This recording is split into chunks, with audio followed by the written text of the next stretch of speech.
प्रवचन के प्रायोजक हैं। वंडर सीमेंट, फर्क नजर आएगा।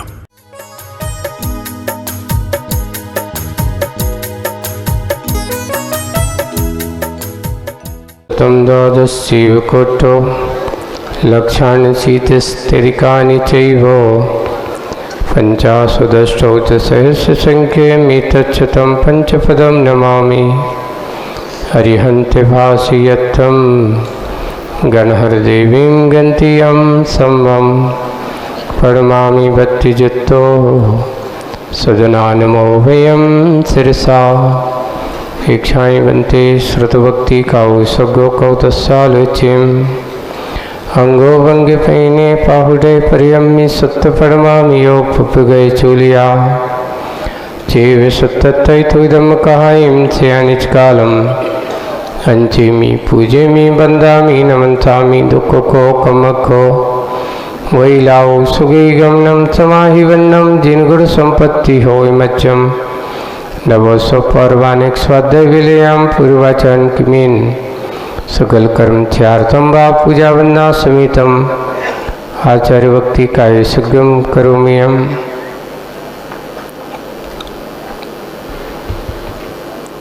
परिपारिगेभ्य सपरमति विभाविना पटमतिभ्य सुचरित तपोनिधिभ्यो नमो गुरुभ्यो गुणगुणभ्यः। छत्तीस गुण समग्रे पंचविहाचार्य करण संदर्शे शिष्यानुग्रह कुशले धम्मारिय सया वंदे गुरुवती संजमेन तरंति संसाय सायरम घोरम चिन्हन्ति अट्टकमं जमं मरणं न पावन्ति ये नित्यं व्रतमन्ते होम निरता ध्यानाग्निहोत्राकुला षट्कर्मा विरतास्तपोदन्दना साधु क्रिया साधुवा शीलप्रावरणा गुणप्रेरणाश्चन्द्रार्किते ज्योतिका मोक्षद्वार कपाट पाट नविटा पीनन्तु मां साधुवा गुरुवा पान्तु नो नित्यं ज्ञान दर्शन नायकः चारित्राणो गंभीरः मोक्षमारूपदेशिका। इच्छाएं बनते आयुर्भक्ति कौ सगो कौतसालुचिम समनान समदस समचरचित्ताणं पंचवियाचानम आर्यानम आराधि सदनानवदेशानम वज्रयानम त्रिगुल्पानदयानम सभ्यसावनम थे अनिचकालम अंचिमी पूजेमी बंदामी नमंसामी दुख को कमको बोइलाऊ सुगई गमनम समाहि वन्नम जिन गुण संपत्ति हो मच्चम। नमो अरिहंताणम नमो सिद्धाणम नमो आयर्याणम नमो वज्रायाणम नमो लोये सव्यसाहूढ़म। बोलो शासन नायक भगवान महावीर स्वामी की, मूल नायक देवाधिदेव 1008 श्री चंद्रप्रिय भगवान की, परम पूज्य आचार्य गुरुवर श्री विद्यासागर जी महाराज की, अहिंसा परमो धर्म की। पर्यावरण में अनुकूलता बनाए रखना और ये बहुत बड़ा प्रसारशील व्यक्तियों का ही काम होता है। मुगमाटी में अभी वही बात चल रही है कि सारी प्रतिकूलताएं जब सामने होती हैं तो ऐसे समय पे ज्ञानी साधक या ज्ञानी जन जो होते हैं भी अपने आप को कैसे समीचीन रूप से साधते हैं, या ये कहो कि समीचीन साधना के माध्यम से प्रतिकूल आचरण करने वाले व्यक्ति के प्रति भी अनुकूलता का भाव भर देते हैं, या ये विपरीत सोच वाले व्यक्ति की भी सोच को ठीक कर देते हैं। अगर सोच अच्छी हो तो प्रतिकूलता सामने होकर के भी उसे प्रतिकूलता नहीं लगती है। लेकिन पहले से हमारी सोच बिगड़ जाए तो कितना भी अनुकूल वातावरण क्यों ना हो, कितनी भी सुविधाएं क्यों ना हो, उसको सब कुछ प्रतिकूल ही दिखाई देता है। अनुकूलता में भी प्रतिकूलता लगने लगती है उसको। वही बात यहाँ हुई थी कि अनुकूल पथ रह गया और प्रतिकूल सामने उसके पास भरा पड़ा हुआ है। जब समझने का समय था समझ नहीं पाए, अब जब निकल गया है ना, जब निकल गया फिर पूछते हैं कि पता नहीं ओहो फिर से एक है। यही दशा है, घूमते घूमते घूमते घूमते। एक बार एक बहुत अच्छा प्रसंग पढ़ा था कि एक अंधा व्यक्ति है जिसको दिखाई नहीं देता, और वो जाकर के एक ऐसा घर है जिसमें मात्र एक ही दरवाजा है, और उस घर में जाकर के फंस गया।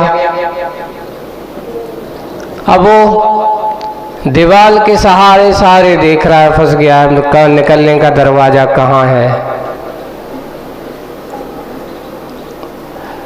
लेकिन जैसे ही दरवाजा आता है तभी उसको सिर खुजाने लगता है, और जैसे ही सिर खुराने के हाथ लेता है और 2 कदम आगे बढ़ा देता है, इतने में क्या हो जाता है, दरवाजा निकल जाता है। वो सोचता है इतनी देर हो गई, लगता है इस घर में दरवाजा है ही नहीं क्या, मैं आया तो हूँगा दरवाजा से, ऐसा तो हो ही नहीं सकता, मैं अंदर आया हूँ तो कहीं ना कहीं दरवाजा तो है। बस हो ये रहा है कि जिस समय दरवाजे का समय आता है उसी समय क्या होता है, सिर खुजाता है। कर्म का उदय ऐसा ही होता है।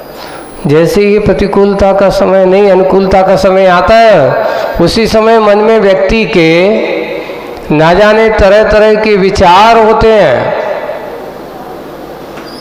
और विचार होने लगते हैं। वो विचार के कारण से वो पथ आगे निकल जाता है। जैसे उस व्यक्ति का समय निकल गया, वही दशा, प्रतिकूल पद बढ़ गए पर पीछे बहुत दूर अनुकूल पथ रह गया। जब आपके कदम बढ़ गए जहाँ निकलने का समय था, आप वहाँ से चूक गए। मौका आया था, भटक रहा है उसी घर में। वैसे ही कल्पना की है, संसारी प्राणी की दशा यही है। जब इसके अंदर अच्छा करने का समय आता है तब ये कहीं ना कहीं राग देश मोह के कारण अपनी बुद्धि में उसको समझ नहीं पाता। ना ही अच्छा होता है और ना ही बुरा। अच्छा बुरा तो अपना मन होता है। अगर हमारा मन अच्छा हो तो सब कुछ अच्छा लगता है, और हमारा मन बुरा हो तो सब कुछ बुरा लगता है। इसलिए मंत्र किसे कहते हैं? जो मंत्र के द्वारा बार बार जिसको मंत्र के द्वारा मनन किया जाता है उसका नाम मंत्र है। जिससे द्वारा मन के द्वारा जिसका बार बार ध्यान किया जाता है वो मंत्र है।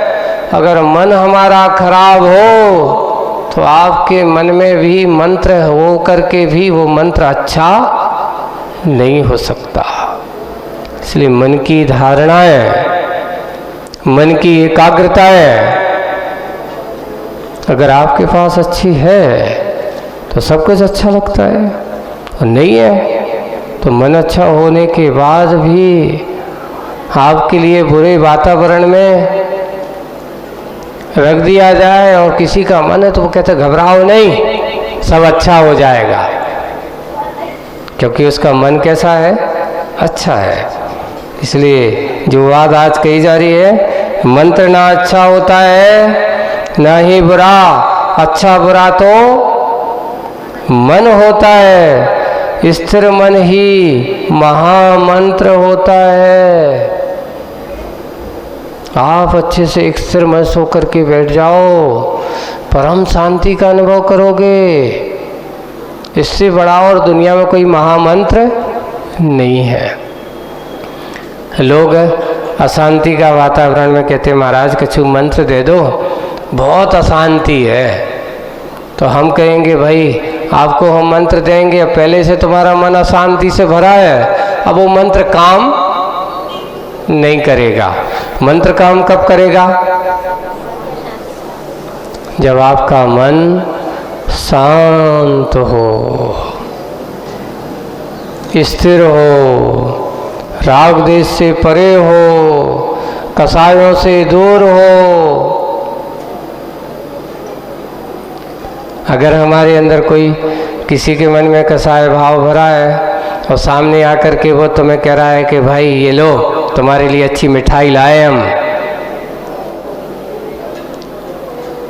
ये आप लिए बहुत अच्छे सुंदर सुंदर आपकी मनपसंद पकवान लेकर के आए हम, तो वो कहता है हमें तुम्हारी मिठाई अच्छी नहीं चाहिए। क्यों नहीं चाहिए? बोले कि इसलिए नहीं चाहिए क्योंकि तुम हमें अच्छे नहीं लग रहे हो। मन की प्रसन्नता, मन के में आनंद अगर भरा है तो वो आनंद आपके लिए मंत्रों में भी दिखाई देगा। इसलिए सबसे पहले आचार्य जी आज लिख रहे हैं स्थिर मन ही वह महामंत्र है। मोक्ष मार्ग में, संसार मार्ग में आप महामंत्र चाहते हो तो सबसे पहला महामंत्र भैया अपने मन को कैसा रखो? शांत, थोड़े थे आकुलता व्याकुलता से परे होकर के रखो, वही महामंत्र है। और अस्थिर मन ही पाप तंत्र स्वच्छंद होता है। कैसा होता? पाप का तंत्र स्वच्छंद। जब हमारा, इसलिए स्वच्छंद शब्द क्यों दिया? आगम में लिखा है 5 इंद्रिय और मन, है ना? तो उन्होंने कहा कि जैसे 5 इंद्रियों के स्थान तो नियत है? नियत बताए हैं, लेकिन मन का स्थान नियत नहीं है। इंद्रियों को अंग के साथ होने से अनंग नहीं कहा उनको, वो अंग के साथ है, कहीं ना कहीं उनका स्थान निश्चित है अंग में। लेकिन मन से पूछा गया कि तेरा जगह कहाँ है? तो मन का स्थान नियत नहीं है। उसको साहित्य में अनंग भी कहा, जिसका कोई अंग निश्चित ना हो, इसलिए उसका नाम अनंग कहा है। इसलिए मन हमेशा भटकता रहता है। कभी बाजार में आ जाता है, कहीं मंदिर में आ जाता है, और मंदिर से जाकर के फिर घर पे चला जाता है। आदमी बैठा यहाँ जरूर है, हाँ? बैठा यहाँ जरूर है, पर सोचता कहाँ की है? पता नहीं दुकान पे क्या हो रहा होगा, घर पे क्या हो रहा होगा, ऐसा सोचता है। कभी जैसे कुछ महिलाएं आ जाती हैं, वो कहते हैं ये बताओ, पता नहीं घर पे बच्चा स्कूल गाओ कि नहीं गाओ, पहुँचो कि नहीं पहुँचो, हैं? ऐसा सोचते हैं। कहीं पहुँच गया कि नहीं पहुँच गया। मन कहाँ कहाँ नहीं भटकता, शरीर तन यहाँ रहता है, लेकिन मन कहाँ जा रहा है? एक किसी ने बहुत अच्छी ने, कर में तो माला फिरे, मनुआ फिरे बाजार। यहाँ तो माला फिर रहा है और मन कहाँ फिर रहा है? कर में तो माला फिरे, मनुआ फिरे बाजार। आखिर कैसे होगा मन में सब भले विचार। अरे भले विचार करना है तो भैया मन को तो बांध। बैठने के पहले क्या कहा है? हे भाई, जब तक तुझे नमो हरियंताणम करना है, पंच परमेश्वरी का ध्यान करना है, तो सबसे पहले तुझे क्या करना है? आज तुझे कहीं नहीं जाना। सब कुछ जगह का मेरा क्या है? त्याग है। मेरा दुकान का त्याग है, घर का त्याग है। जब तक मैं भगवान के पास या यहाँ बैठा हूँ तब तक मेरा किसी से कोई मतलब नहीं। मेरा तो सिर्फ भगवान आपसे है या भगवत वाणी से मतलब है, इसके अलावा और कोई मतलब नहीं है। ये स्थिर मन का एक पहचान यहाँ से चालू होती है। अस्थिरता ध्यान को, धर्म ध्यान को और व्यक्ति की एकाग्रता को भंग कर देता है। इसलिए मन ही एक ऐसा है, वो महामंत्र भी बन सकता है और नहीं है। अगर स्थिर नहीं है, भटक रहा है, तो पाप तंत्र ये शब्द दिया है। मंत्र की जगह क्या बन गया? बैठे बैठे राग देश। एक बार एक व्यक्ति आया, मंदिर में बैठा है। बोले कि क्यों बैठे? किसी ने पूछा, भाई आज सुबह सुबह से क्या बात है? आज तक तो कभी नहीं दिखे तुम, इतने जल्दी काहे आ गए? बोले कि कछो मत कहो भाई। बोले कि क्यों? आज सुबह से किचकिच हो गई है। किससे लड़ाई हो गई? अरे घर में लड़ाई हो गई थोड़ी सी, तो सोची क्या करें, इतने अच्छा नहीं है तो मंदिर में जाके बैठे। अब बैठा तो है कहाँ पे? भगवान के सामने। सोच क्या रहा है? आज उसने मुझसे कही तो ऐसी काहे कही, आज सुबह से हमसे इतना ऐसा हुआ, उसने ये कहा वो कहा। अब बैठा है भगवान के सामने और सोच क्या रहा है? आज उन्होंने मुझसे ऐसा कहा, अब ऐसा करेंगे, अब वैसा करेंगे, अब उसको ऐसा जवाब देना है, अब उसको ये जवाब देना है, उसने ये कहा था। अब सोच रहा है इसका जवाब क्या देना है। सोचिए मन किस तंत्र में लगा हुआ है? महामंत्र के तंत्र में लगा है, महामंत्र में लगा हुआ है कि किस में लगा? जवाब देने के तंत्र में लगा हुआ है, पाप तंत्र। बस सोचो, जिस समय अपन मंदिर पहुंचते हैं, हम लोगों से कहते ये बताओ निस्सही का अर्थ क्या होता है? भाई मैं भगवान के दर्शन करने आया हूँ, इसलिए मुझे किसी को मेरे दर्शन से, मेरे मंदिर आने में किसी को कोई तकलीफ ना हो, इसलिए मैं मंदिर आने की अनुमति चाहता हूँ। पर हम कहते हैं हाँ ये तो है। निस्सही का अर्थ ये कि ये भी होता है कि मैं जब तक भगवान के पास जा रहा हूँ, अब मेरा मन से, वचन से, काय से सब कुछ, सबसे मेरा कोई वास्ता नहीं है। मैं एकदम निश्चित रूप से सही बन कर के जा रहा हूं, बिल्कुल सीधा, कोई कुटिलता नहीं। एक बार नहीं, अच्छी जोर से बोलो, निश्चयी। मेरा अब किसी से कोई वास्ता नहीं। मेरा अब मेरे भगवान और मैं, मेरे गुरु और मैं, इसके अलावा और कोई नहीं होगा। ये भी निश्चय का एक अर्थ है। जैसे ही अपन जाते हैं, लोगों से हम कहते हैं ये बताओ मंदिर के बाहर पहुंचते हो, आपसे ये कहा जाता पैर धो, है ना। जैसे ही पैरों पर पानी डालते हो, उसी समय अपने आप को एक और थोड़ा मन में एक विचार करना चाहिए कि मैं पैर धो रहा हूं। पैर धोते साथ साथ अपने मन भी धो लेना चाहिए। कैसे धोया जा सकता बताओ मन को? भावनाओं से, संकल्प से।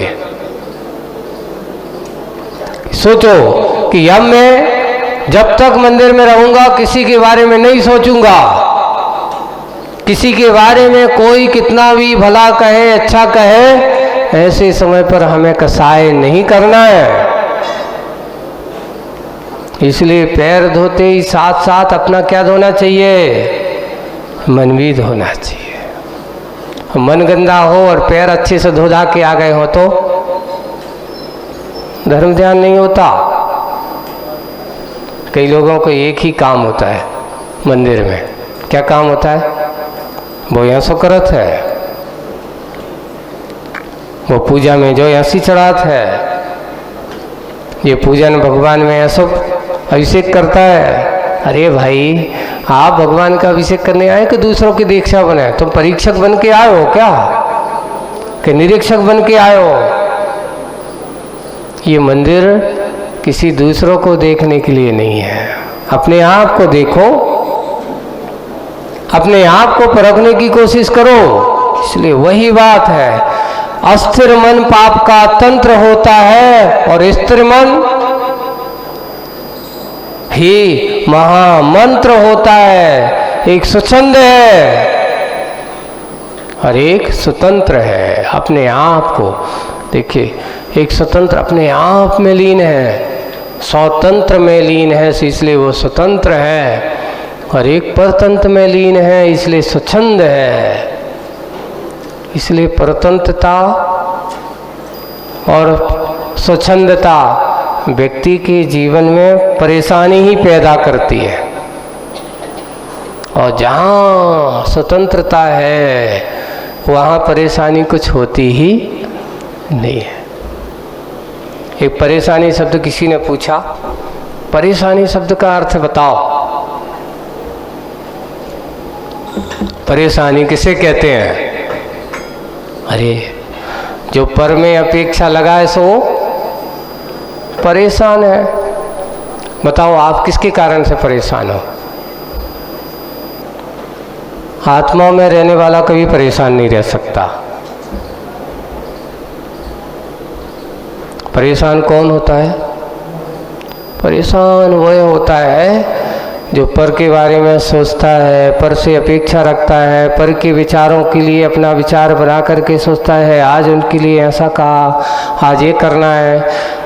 पर प्रत्यय जब भी आएगा परेशानी आएगी। जहाँ सौ प्रत्यय है सारी परेशानी गौण हो जाती है। पर जहाँ लगे परेशानी वहाँ जगे। देखिए, एक चिड़िया अपने पर कब खोलती है? जब कहीं दूसरी जगह जाना हो। और जैसे ही अपने घोंसले में बैठती है तो क्या कर लेती है? अपने पंखों को समेट लेती है, बिल्कुल सकोड़ करके बैठ जाती है उसकी नीड में। वैसे ही आप पर के प्रति आसक्ति के भाव, पर के प्रति ये पर के पर बिल्कुल समेट देता है। भगवान के सामने मन से, वचन से, काय से मात्र एक ही ध्यान होता है, एक ही गान होता है, बस परम वीतर मुद्रा, परम वीतराग मुद्रा समेत भविजन को निज अनुभूति देता। भव्य जनों को ही अनुभूति, नया अनुभूति का अनुभव होता है। परम वीतराग वो मुद्रा। और रागी जो पर में लटके हुए हैं, पर में अटके हुए हैं, उनके लिए वह वीतराग मुद्रा किसका कारण बन जाती है? राग द्वेष का कारण बन जाती है। हम इन विचारों को, इन आचारों को समझने की कोशिश करना। स्थिर मन महामंत्र होता है, अस्थिर मन पाप तंत्र स्वच्छंद होता है। एक तुलना की है, एक क्या है? एक सुख का सोपान है। कौन है सुख का सोपान? महामंत्र, स्थिर मन। एक सुख का सोपान है और एक दुख का सोपान है। हमेशा सुख, देखिए सोपान शब्द की कितनी व्याख्या कर दी है। सा को इधर करके पान शब्द डाल दिया अकेला, बस। यहां पर सोपान यानी सीढ़ी। सोपान का अर्थ क्या होता है? सीढ़ी है, चढ़ने है। सुख की सोपान है, आपको ऊपर चढ़ना है। और सीढ़ी अगर हो तो आप ऊपर की मंजिल पर चढ़ सकते हो, लेकिन जहां मात्र अस्थिरता है, पाप तंत्र है, वहां दुख का ही नियम रूप से पान यानी सेवन है। सो पान,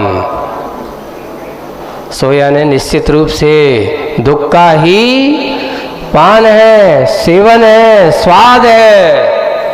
उसके अलावा और कुछ नहीं है। क्या करना है? स्थिर मन, अस्थिर मन उसमें ही लगा हुआ है, सेवन उसी में लगा हुआ है। ऐसी ही बात है। पुनः शूल जिज्ञासा व्यक्त करता है। शूल अनर्थ कांटा, अपनी एक जिज्ञासा व्यक्त करता है। कौन सी? मोह क्या बला है? मोह क्या बला है और मोक्ष क्या कला है? ये बताइए। एक को बला और एक को कला है। इनकी लक्षणा मिले, व्याख्या नहीं। लक्षणा देखिए, लक्षणा का अर्थ होता है जिसके द्वारा लक्षित होता है, पहचान होती है, चिन्हित करना है। जैसे नीम का लक्षण क्या है? लक्षण तो उसके कहते कड़वापन। हाँ, उसका स्वभाव कहो, लक्षण कहो। प्रतीक, प्रतीक चने जो कहते हैं उसका लक्षणा यही है, पहचान उसकी कि जो कड़वा है उसके स्वभाव से, वही हमें चाहिए, व्याख्या नहीं चाहिए। मुझे मोह क्या बला है और मोक्ष क्या कला है, इसका मुझे लक्षण चाहिए, जिससे हमें पहचान मिले। व्याख्या नहीं, लक्षणा से ही दक्षिणा मिलती है। अगर तुम्हारे अच्छे लक्षण हो, अच्छा स्वभाव हो, उसके अनुसार ही तुम्हें क्या मिलती है? दक्षिणा मिलती है। लंबी गगन चूमती व्याख्या से, बहुत ज़्यादा व्याख्या कर दी जाए, लंबी और कैसी? गगन चूमती, ऊंची ऊंची बातें। जो तो कहते भैया बहुत लंबी लंबी हाकत है, अपन कहते हैं तो उनकी बातें तो इतनी बड़ी बड़ी बातें, बातें तो इतनी बड़ी हैं, पर जब बात कही उनके आचरण कितने बड़े हैं, तो आचरण तो जमीन भी नहीं छू रही है, और बातें तो इतनी हैं कि जमीन और आसमान एक हो रहा है, ऐसा कहा जा रहा है। तो उन्होंने कहा लंबी गगन चूमती व्याख्या से मूल का मूल्य कम होता है। मूल जो बात है उसका मूल्य कम होता है, सही मूल्यांकन गुम होता है, उसका सही मूल्यांकन नहीं हो पाता, उसका सही पता नहीं होता। मात्रानुकूल भले ही, जिसनी मात्रा है मात्रा के अनुकूल भले ही दुग्ध में जल मिले तो, दूध में जल मिले तो दुग्ध का माधुर्य कम होता अवश्य। दूध की मीठापन उसका कम होता अवश्य। जल का चातुर्य जम जाता है रसना पर, यानी दूध का मीठापन क्या हो जाता है? कम। और पानी कैसे आने लगता है? किसका स्वाद आने लगता है? पानी का चातुर्यपन। भैया पता चल जाता है कि भैया इसमें पानी ज़्यादा है और दूध कम है जल में। यही बात यहाँ पर, दुग्ध का माधुर्य कम होता अवश्य, जल का चातुर्य जम जाता है किस पर? रसना पर। कंटक की जिज्ञासा का समाधान, जिज्ञासा समाधान पाती है शिल्पी के संबोधन से। वो कंटक की जो जिज्ञासा थी वो समाधान पाती है किसके माध्यम से? शिल्पी के संबोधन से। अब वो अपनों को छोड़कर पर पदार्थ से प्रभावित होना ही मोह का परिणाम है।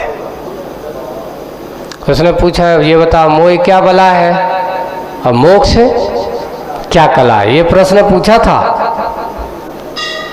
तो उसका उत्तर मिला। आप लोग सोच लेना मोही प्राणियों, अपन सब इसके बारे में जानना, चिंतन करना। हम भी मोही, तुम भी मोही, पर अंतर इतना है कि तुम्हारे मोह में और हमारे मोह में बहुत अंतर है। कितना अंतर है? बहुत अंतर है। कैसा? तो बोले कि जमीन और आसमान को।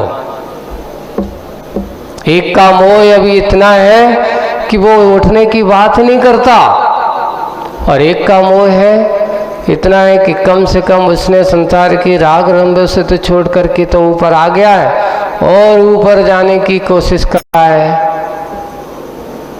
ऊपर उठने की कोशिश कर रहा। भैया ये मोह कर्म का उदय तो 12वें गुण स्थान तक नहीं छूटने वाला, और मोह कर्म का बंध 10वें गुण स्थान तक साथ छोड़ने वाला बंध की अपेक्षा से 10वां गुण स्थान। हाँ वो लोभ, सूक्ष्म लोभ भी तो है, हल्का तो उदय की अपेक्षा थोड़ा संस्कार तो बनो ही है। 9 में तो ले लो, लेकिन 10वां वहाँ तक अस्तित्व बना हुआ है। लेकिन वहाँ उदय की अपेक्षा तो 12वें गुण स्थान तक ऐसा बना हुआ है। अब सोचो इस मोह की चपेट से बड़े बड़े मुनि महाराज नहीं बच पाते तो तुम क्या बचोगे? आप कह दो महाराज हमें तो कोई मोह नहीं है, हम तो घर पर रहते यहाँ हैं। एक ने किसी कहा, बड़ी व्याख्या है, मैं तो निर्मोही हूँ, घर में रह कर के वितरागी हूँ, मैं तो ये कपड़े पहन करके भी बिल्कुल अंतरंग से मुनि महाराज जैसा हूँ, ये तो मात्र बाहरी पदार्थ ढके हुए हैं, ऐसा उसने कहा। अच्छा व्याख्या कर रहे थे, उसने सुना मैं तो अंतरंग से वितरागी हूँ, पूरा हूँ, सब कुछ हूँ। प्रवचन होते समय एक व्यक्ति ने सोचा कि जीव अंतरंग से मुनि महाराज है तो काय कपड़ों में ढके हैं। वो गए, उनकी अच्छे चेहरे पे स्वापी बंदी थी, बढ़िया पगड़ी।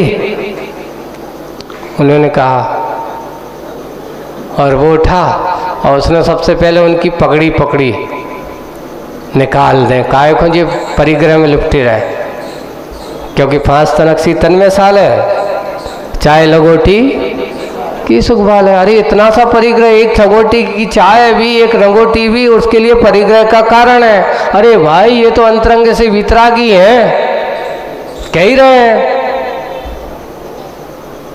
परिग्रह से रहे।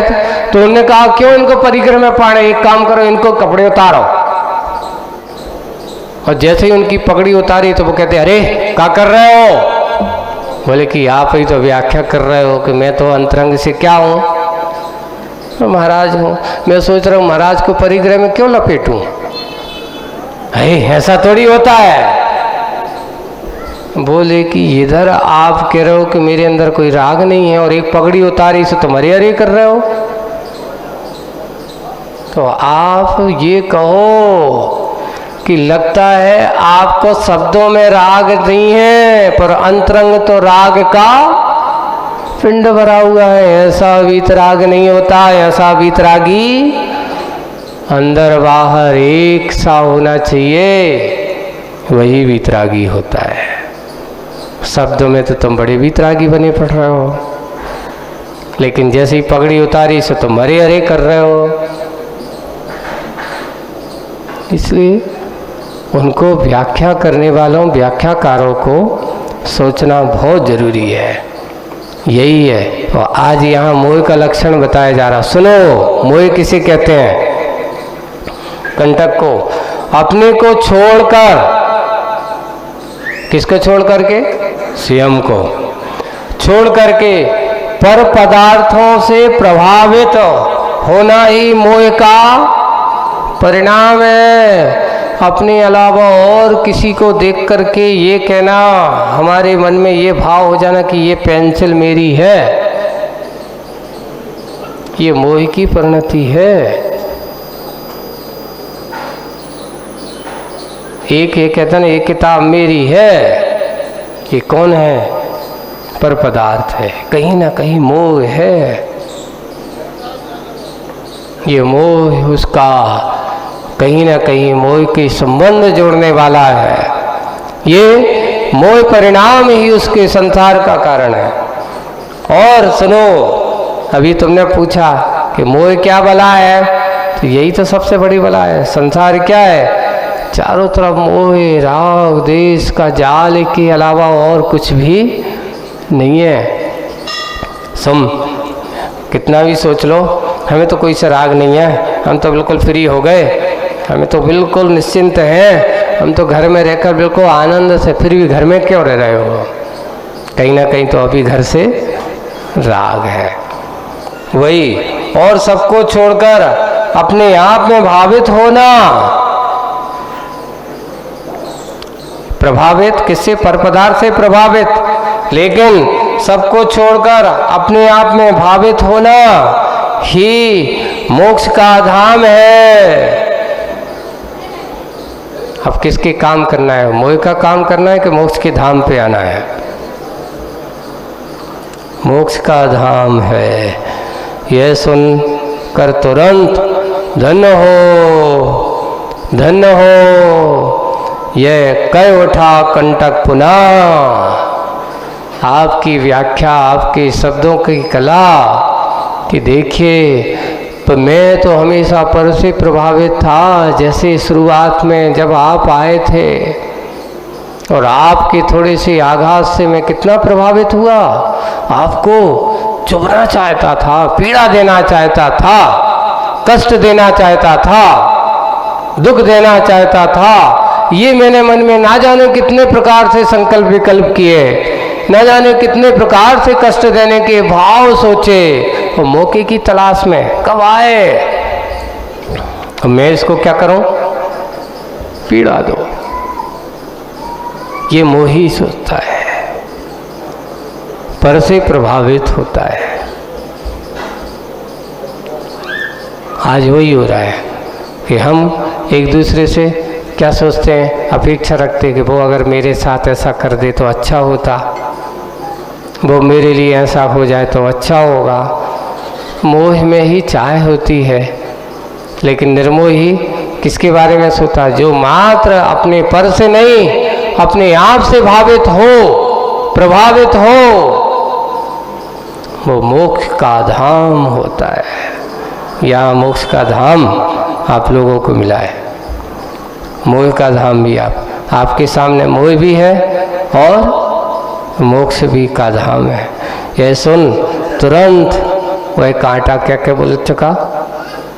धन्य है, धन्य हो, यह कह उठा कांटा पुनः। आज इसने सही साहित्य छाव में अपने आप को पाया। किसको पाया है? अपने आप को पाया है। झिलमिल झिलमिल मुक्ता मोती सी लगती है, आपके मुख से निकलती शब्द पंक्तियाँ हैं। वो कांटा ऐसा लग रहा है आपके तो वचन सुनते ही जाऊं मोती जैसे लग रहे हैं, जैसे मोती देखकर कि सबकी आंखें बिल्कुल ऐसी चमक जाती हैं। ऐसा लगा कितनी अच्छी सुंदर, कितनी अच्छी सुंदर है ये मोती की माला। मन ऐसा चमक जाता है, ऐसा चमक जाता है, आनंद से भर जाता है। वैसे ही आपकी ये शब्दावली, आपके द्वारा जो उपदेश मुझे मिला, ये कैसे है? मुख चंद्र ते अमृत झरे वाली बात हो रही है। मुक्ता मोती सी लगती आपके मुख से निकली शब्द पंक्तियां हैं। ये लक्षणा का उपयोग प्रयोग विलक्षण है। यह बहुत किसी के द्वारा लक्षणा विशेष से उसके आपने जो ऐसा कहा, ये लक्षणा ही मुझे विशेष है और उपयोग और प्रयोग विलक्षण है। बहुतों से सुना पर बहुत कम सुनने को मिला। यह मैंने बहुत बड़े बड़े लोगों से सुना, पर आज जैसी आपकी मोह की व्याख्या और मोक्ष की व्याख्या आपके मुख से सुनी, बहुत कम लोगों से ऐसे सुनने को। एक पर से प्रभावित हो सो उसका नाम मोह है, और एक श्वास से प्रभावित हो तो उसका नाम है मोक्ष है। एक संसार की व्याख्या और संसार के स्वरूप का वर्णन, यहाँ ऐसा चिंतन, इस प्रकार की व्याख्या बहुत कम लोगों से सुनने को मिलती है। और सुनो, व्यंजना भी आपकी निरंजना सी लगती है। शब्दों का संयोजन, व्यंजना अर्थ जो अपन कहते हैं ना, बोल करके सुनने में जो आ रहा है, वे शब्द भी मुझे, आपकी व्यंजना भी आपकी निरंजना सी लगती है। विविध व्यंजन विस्मृत होते हैं। यदि सुविधा हो, बड़ी कृपा होगी, उदार बनकर अविधा की विधा भी सुधारो। बहुत अच्छा, ऐसी व्याख्या करते हुए ये करे हैं। विविध प्रकार के व्यंजन भी भूल जाते हैं आपकी इस व्यंजना के सामने। एक व्यक्ति जैसे खाने पीने की चिंता लगी है, वो सोच रहा है, उसमें रम गया है, लेकिन जैसे ही आपकी वाणी सुनी, मैं सब कुछ भूल गया कि मैं सोच रहा था कि क्या बनाऊं, क्या खाऊं, क्या खाना है। ये आपकी व्यंजना, आपकी शब्दावली, आपकी वाणी को सुनकर मैं सब कुछ भूल गया। अब मुझे व्यंजनों की याद नहीं है, मुझे अब शब्दावली की याद नहीं है। आपके व्यंजन विस्मृत होते। यदि सुविधा हो, यदि आपको सुविधा हो तो बड़ी कृपा होगी, आपकी मेरे ऊपर बड़ी कृपा होगी। क्या? उदार बनकर अविधा की विधि भी सुधारो। इसलिए अब मैं अपने जीने की कला को सुधारूं। मैं कैसा करूं? मेरी अब तक जो सोच थी, मेरी जो विधा थी, मेरे जो विचारों की परिणति थी, ना जाने कैसे कैसे सोचा करता था, कैसे कैसे मन में विचार करता था। अब मैं क्या करूं? उसको सुधारूं, सुचारू रूप से अच्छा करूं। सुनो तो सुनो स्वामिन, सुनाओ तो अच्छे से, नहीं सुनाओ तो, इसलिए मैं आप हमें और सुनाते जाओ। सुनाओ तो सुनो स्वामी, आप सुनाओ। और मैं सुनने के लिए तैयार हूँ। हे स्वामी, साहित्य, शुरुआत में कहा साहित्य की छाँव में अपने आप को पाऊँ। मैं सत्साहित्य की छाँव में अपने आप को पाऊँ। तो सोचो, एक कांटे को साहित्य की बात सिखाई जा रही है। अब आप सोचने कि वो कांटा कौन है, तो एक भव्य पथिक, एक जिज्ञासु जो जानने वाला है कि मोह की बला क्या है और मोक्ष की कला क्या है, उसको साहित्य की बात सिखाई जा रही है। अब साहित्य इस शब्द पर हो तो सुनो, साहित्य इस शब्द पर हो तो फिर कहना ही क्या, सर्वोत्तम होगा समसामयिक। आप और जो सुनाने वाले हो तो इस साहित्य के बारे में हो तो फिर कहना ही क्या, उसके बारे में तो फिर कहना ही क्या, सर्वोत्तम होगा, समसामयिक होगा, मात्र मेरे लिए नहीं होगा। समसामयिक का अर्थ क्या होता, जहां सबके लिए, सबके प्रति एकता का भाव हो, उसको समसामयिक कहा। सबके भावनाओं को लेकर के उदय हो, या सबके हित में जिसकी बात निहित हो, या सबके बारे में सुनाने के लिए बात हो, वो समसामयिक कहलाती। ये बात हमारी समसामयिक है, सबके लिए है, किसी एक के लिए नहीं है, व्यक्ति विशेष के लिए नहीं है। वही बात है, सर्वोत्तम होगा समसामयिक, ऐसा कहा। शिल्पी की शिल्पक सांचे में साहित्य शब्द ढलता सा। जब उसने पूछा कि आप मुझे अब साहित्य शब्द की व्याख्या करो, साहित्य की मुझे सही व्याख्या बता दो, ऐसा पूछा, क्योंकि ये आप बता दोगे तो आज सभी लोगों को इसके सही व्याख्या का, सार का रहस्य ज्ञात होगा। तो उनका हाँ, बहुत अच्छी बात है, आपको बताते हैं। तो शिल्पी की शिल्पक सांचे। अब वहाँ पे एक शिल्पी जो होता है, जो शिल्प कला को अपने सांचे, शिल्पक जिसमें ढाल करके वो बनाता है, तो यहाँ पर शिल्पी के शिल्पक सांचे में जहाँ से वो शिल्प कला को उभारता है, कलाओं लोगों को, तो उसको शिल्पक सांचे में साहित्य शब्द ढालता है, या साहित्य शब्द ढालता नहीं, ढलता है सा। अब यहाँ पर ढलने की तैयारी कर रहा है, साहित्य शब्द ढलता सा, ढल रहा है। कैसे ढल रहा है, हित से जो युक्त समन्वित होता है, वह सहित माना। उसको क्या माना, सहित माना। जो हित से जो युक्त कहो समन्वित होता है, वह सहित माना। और सहित का भाव ही, जो हित से सहित हो, हित से समन्वित हो, है, या जो हित से सहित है, हित से समन्वित है, वही सहित, सहित का भाव ही साहित्य बना।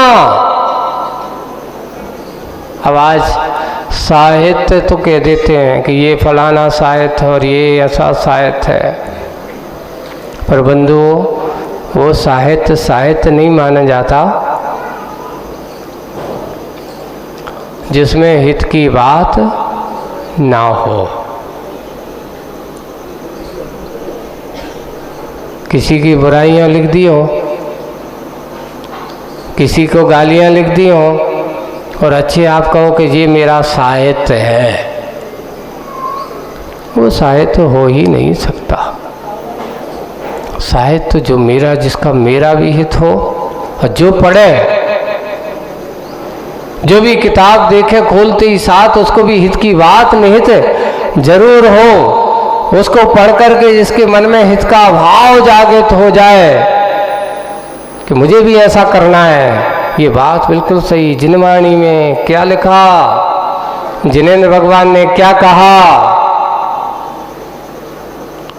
उस बात को निहित करना, पर के बारे में नहीं, अपने बारे में करना, अपनी सोच को करना, वही साहित्य है। हो साहित्य का भाव ही साहित्य बना। अर्थ यह हुआ कि जिसके अवलोकन से सुख का समुद्भाव संपादन हो, सही साहित्य वही है। जिसके पढ़ने से, अवलोकन से क्या हो वे, सुख का साधन हो, आर्तरोध ध्यान नहीं हो। अगर आपको कोई अच्छा बच्चा है, वो भी पढ़े और पढ़ करके उसके मन में आनंद की अनुभूति हो, वही सही। बच्चा भी क्यों ना हो, बूढ़ा भी क्यों ना हो, जवान क्यों ना हो, कोई भी हो, सबके लिए। मात्र ये मत नहीं होनी चाहिए कि ये सिर्फ महिलाओं के लिए है, ये पुरुषों के लिए नहीं। साहित्य ऐसा किसी व्यक्ति विशेष से बन करके नहीं चलता। साहित्य और साहित्यकार जो होते हैं, उनकी सोच सबको समसामयिक बन करके होती है, तब वो लिखता है। कवि का हृदय हो, कवि की पंक्तियां हो, वो कभी एक व्यक्ति विशेष को लेकर के नहीं लिखा करता। जिनवाणी अब आपके भगवान की वाणी है, हमारे भगवान की वाणी है। कभी उन्होंने कहा कि भाई ये ग्रंथ है, ये भगवान का वाणी है, ये मात्र किसके लिए है, पुरुषों के लिए, सभी जीवों के लिए है। बस अंतर इतना है कि समझने वाला चाहिए। हर वाणी को समझने की पात्रता भी चाहिए। अगर आपके पास पात्रता नहीं है तो आप उस वाणी को झेल भी नहीं सकते हो। इसलिए लिखा है, जिनेंद्र भगवान की वाणी के लिए अच्छी पात्रता चाहिए। ऐसा वैसा नहीं, हर किसी के बस की बात नहीं है। अब आप क्या करेंगे महाराज, शुरुआत कैसे करें, कैसे समझें? धीरे धीरे।